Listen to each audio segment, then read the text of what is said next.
pete na taya Herode. Batu mingi toyoka komba Herode toyoka Herode. Ba Herode bazalaki ebele, ba Herode balandanaki, ba Herode bazalaki pe bana Israël tena mdenge batu mingi tokanisaka kasi ba Herode bazalaki ba Italiens. Ce sont des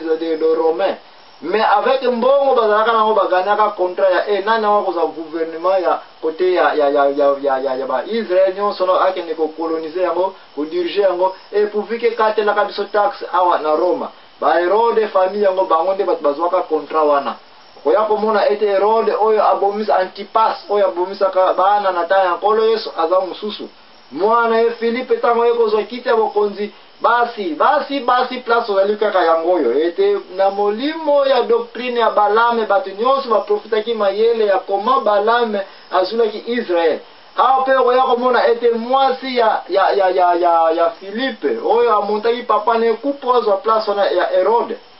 Tango yeko bala mwasi na liboso makambo yeko yeba na ete ye mutu amonte papa ne kuya empoisonnement po Herode wana akwa kokufa ye pe balongolaki na kiti wana.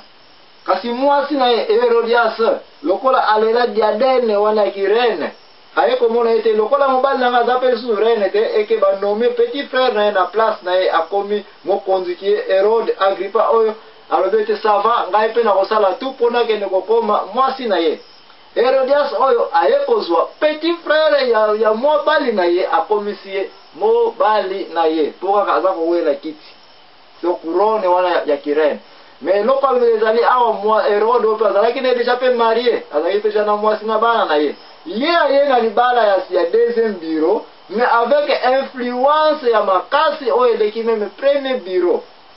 toza koya likambo tozo ya supporter awa ezali ete Herode oyo na tangu siko ya Jean-Baptiste yende muntu ayati koyokela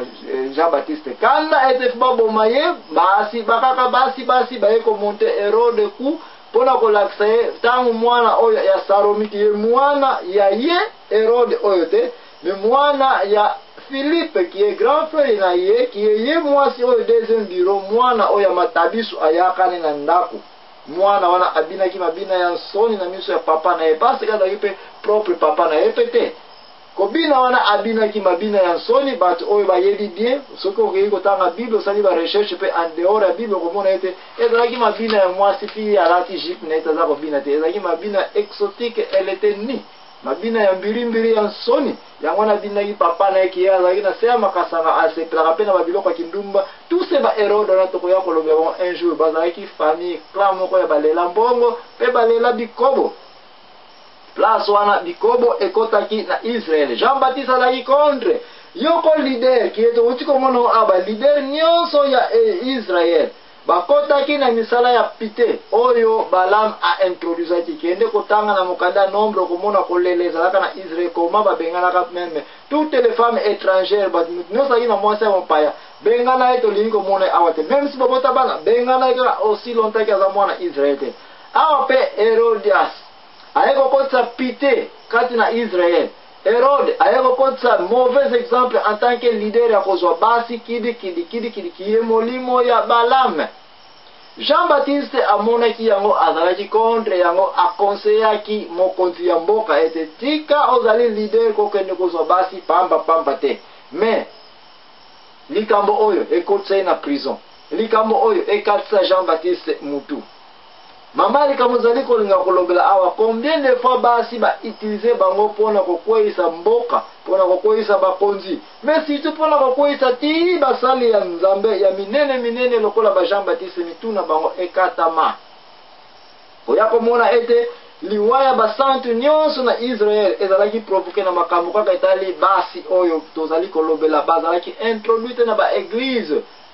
eke église soki emoni tata wana aza na mwasi moko abayisi mwasi mibale biloko oyo introduction oyo basantu batelemela yango batu mingi bakanisaka ete basantu Paul nyonso babeta bango baboma bango likolo ya kote ya kombo ya Jésus peut-être 50% oui mais le reste bazala kote ya moralité po ete ba Israël bayeba Jésus-Christ c'est bien mais babima pe na misala oyo ya molimo ya doctrine ya Balame ezalaki korene pour des siècles et des siècles tout autour ya comté ya Moyen-Orient ya kozwa basi ya mibali komonte bandeko na bango bakuke zwa mwasi oyo tango za mokonzi zwa su mwasi oyo babiloko ekotsaki saga moralité oyo ekotaki kati na Israel moralité oyo yango mpe mutisala ete basantu polo baye kokata bango bamitu na nani kaka badrasila oyo parce que Drasila aza pe descendance ya famille ya Herodias. Et comment azali descendance ya Herodias? Yende mutu ayeba kete papa na ye libala na bango na clan na bango na ki Herode na bango bakonzi oyo basantu bazalaki contre ba comportement na bango ya makambo etali basi na bikobo oyo biloko oyo eyaki kosala ete tina ba église ya Pergame emonanaki ete kati na église mwasi akoki na ye kozala wana epuis bikobo ezali koleka kati na église batata bazalaki na basi mibale misatu passe pourvu ke bapesi oka na mbongo na yo okolia okomela na yo bato na kati ya église bazala kotambola na ndenge balingi kotambola oye na Roma oya kokuta na biloko wana mpe ezalaki ti ntango basantu Petele oyo bakata bango bamitu na l'an 67 kuna nyonso mpona nini parce ke ba église na kati ya Roma ezalaki mpe na influence ya basi okozala na mwasi moko mibale misatu problème eza nango te me basantu balobaki ete oza na basi mibale misatu okozala excommunication oyo eyaki kokota na kati ya église par insistance ya basantu yango mpe gouvernement romain areponda bango mpe lisusu na koboma bango ya kokangakanga ba église ke bino boza koya na mouvement oyo ezalaki boza kopekisa biso na basi na biso tomesana biso kovandaka kolalaka na bapaipai na biso ebele biloko oyo molimo oyo tozali kolobela awa molimo ya doctrine de Balame mutu akosaki ba immoralité sexuelle biloko oyo esalema kala kasi continue ti na temps oyo tozali koya ti na mikolo oyo question ezali est-ce que ba église na biso ba pasteur bazali pete ba prophète bazali pete que séminaire esalema quelque part et puis ba monter pe moninga na bango ba pasteur na sima ya basi kaka ota kokoma wana akolala na hotel tel mutu akono serva kai na babiloko akolia et puis sera ngo préparer pour que ne kokwisa mosali ya Nzambe biloko boye. Est-ce que molimo oyo ya doctrine ya Balame kati na ba église na biso ezalite de place wana mama ya likambo totele beni comment koleso ke ne koloba ete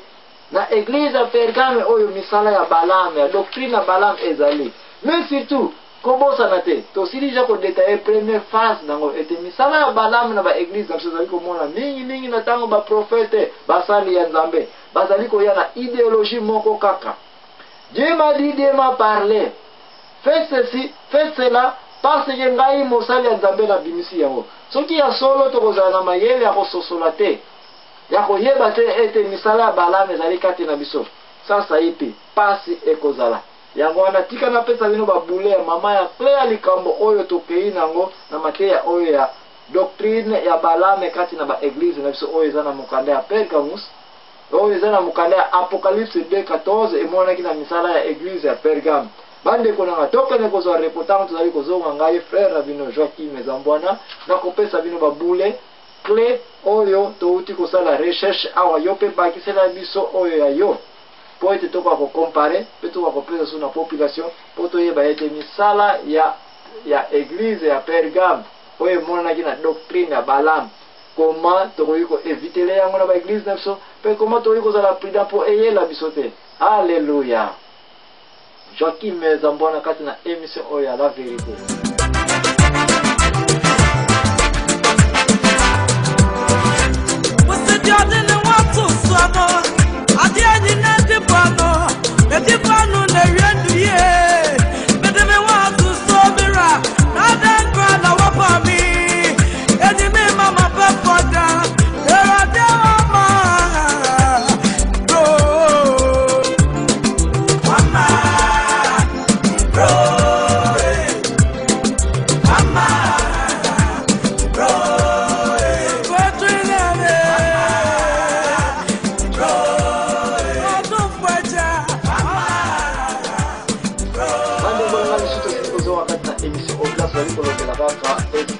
Doctrine ya Balame oyo emonani na église na biso na église ya Pergame.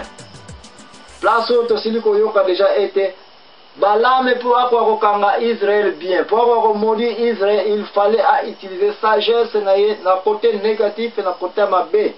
oyo asalaki ya kokotisa guerre eke guerre ntango ekoya tika basi bakangama na maboko ya basoda ya Israel eke ntango bakokanga maboko ya balibere ya Israel. Quand on parle de basoda, Israel ezalaki mingi une armée ezalaki mingi dirigée par des soldats, ezalaki mpenza état moko monocratie mpenza ya civile te, sinon qu'il n'y avait même pas un roi, il n'y avait pas un président. Bazalaki kaka na ba leader spirituel, mais même leader spirituel Moïse ye moko toye komona ete ayaki mpe kokweya na makambo etali koya kobala susu bafemme étrangère de place wana mpe tokoprofite koloba ete même liwa ya Moïse ezalaki mpe na minute ya suka nzambe asepelaki mpe lisusu ya Moïse te. Landa yango bien, ntango Moïse azalaki kozwa deuxième femme botamboli ya Moïse ezalaki susu malamu te na ba ordre pe kutu nzambe aza kopesa ye akomene mpe kodesobéir yango, sinoke bayebise ke loba na rocher oyo na libanga oyo mai ebima ye azwi betaka nkawa na ye wana lisusu, oyo nyonso ba désobéissance